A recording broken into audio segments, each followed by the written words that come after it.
Hey guys, how you doing out there? It is Joe and Darren with Urban Hillsides Real Estate, and this is our final topic of the week for 2023. And Darren, I'd say it's a positive one, right? A lot of times we're not always giving the best news to everybody, but this is hopeful, and this is hopefully the future for a lot of people and people that are having a tough time affording housing. So let's go ahead and get into it. Did you want to introduce it a bit? I know this is something that you're very passionate about, between government and real estate. I am very passionate about it, and often I'm very angry about it Yeah, because I want people to get housed. I want people to have good places and safe places to live. yeah, But I yeah. struggle so deeply with the inefficiencies of government that prevents that from happening. So I'm excited about this and a good example of what can be done in an area Mm-hmm. of smaller scale government and Mm-hmm. how they're attacking this. I've always been impressed with Pasadena's services for the middle and low income, and this is a fantastic example of it. Well, this comes from KCAL, KCBS, local news stations here, sister stations. And as you said, it's talking about Pasadena, it's talking about micro units and how they are working with developers to bring new affordable housing options. So let's check it out. It's taking downsizing to the extreme. Pasadena's newest affordable housing option is offering micro unit apartments, less than 300 square feet, in fact. KCAL's Amanda Starantino takes us inside one of the apartments in Pasadena's efforts to make housing affordable for everyone. This is Armina Asif Saviri's new home. Here is my bathroom. The 37-year-old still settling into her new small space. Then right here is my closet. The Pasadena Studios, Pasadena's newest affordable housing option, is only one-person max occupancy with about 250 square feet of living space per unit. I have my kitchen. Between rent, paying bills, and helping support her family financially, Asif Azari works 3 jobs. It's just crazy. You gotta have several jobs to live in a one-bedroom place. According to Apartments.com, in November, the average rent in Pasadena is $2,200 a month. Tenants accepted to live here earn max $53,000 a year. Christian Hart is a managing member of Community Builders Group that built this project. Income level will determine your rent. So at 30% of area median income, you're basically paying $700 in rent.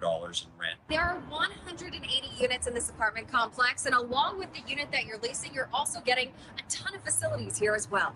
It is unheard of in Pasadena where rents are extremely high.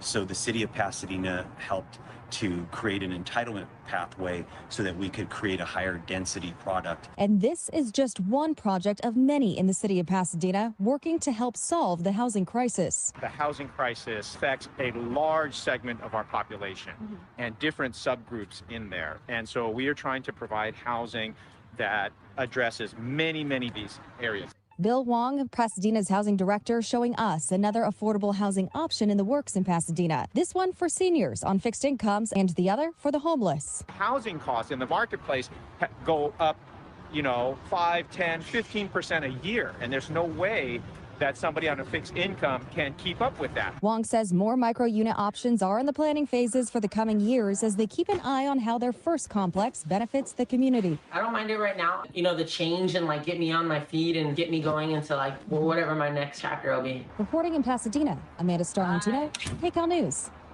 Ever felt frustrated? Oh my God. Yeah. What? Oh, YouTube and those commercials. So yeah, what do you have to say about that, man? Man, so I'm excited about this. First off, they're labeled micro units. They talk about how small they are. But look, man, you go into other big international metropolitan cities, 300 square feet. It's not unheard of. So let's get beyond that, No, Los Angeles. no. It's a space to live. You don't have to consume all Yeah. kinds of possessions to live in a bigger Well, space. And they've got all kinds of amenities there to yeah. entertain you. Well, Um, it's funny, just two observations for me. It's like, when I go to IKEA, they always form these, this is whatever square feet. And I'm like, this feels all right. This feels pretty sure. good. And it's small space. Right.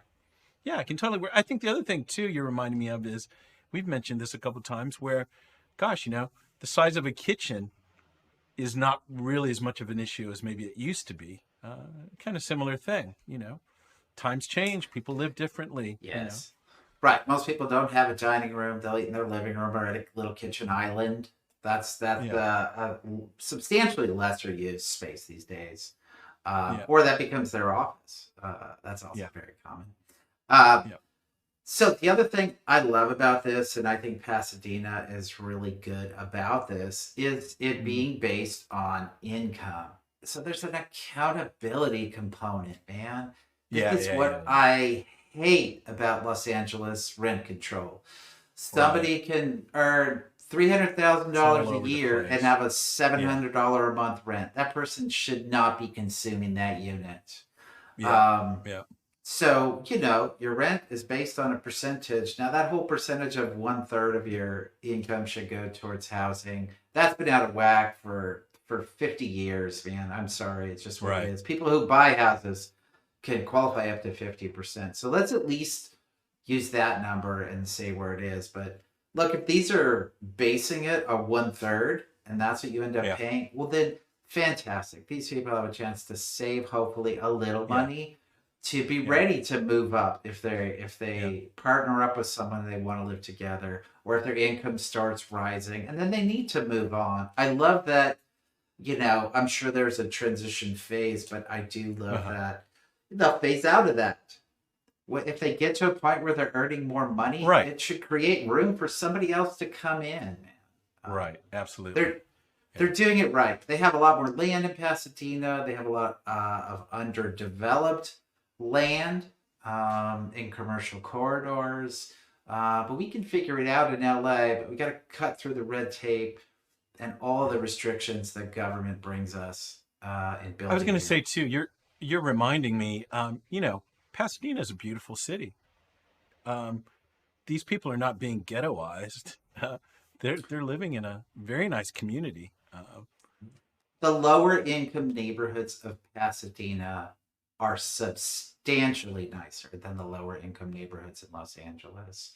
And I think that has to do with the government and their expectations and how they maintain the streets and their interaction and their services that they provide for the people that live in those communities. It's not like you go there and you're stuck. There seems to be substantially more opportunity for upward mobility because of the interaction with the city. So there are things LA can learn for sure from Pasadena.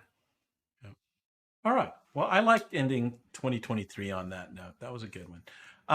Darren, any holiday greetings you'd like to throw out there to the people? Of course. We do all this stuff and we love delivering this information, but we're so thankful. I know I am super thankful for everybody who chooses to work with us, to listen to us, to let us be advisors for you. Always thankful and always available to those who want some information and want to work with us. So happy holidays to everyone. Yeah, I second that. Guys, have a wonderful holiday, peaceful one, a loving one, and we'll see you in 2024. All right, take care. Be safe. Bye. Bye now.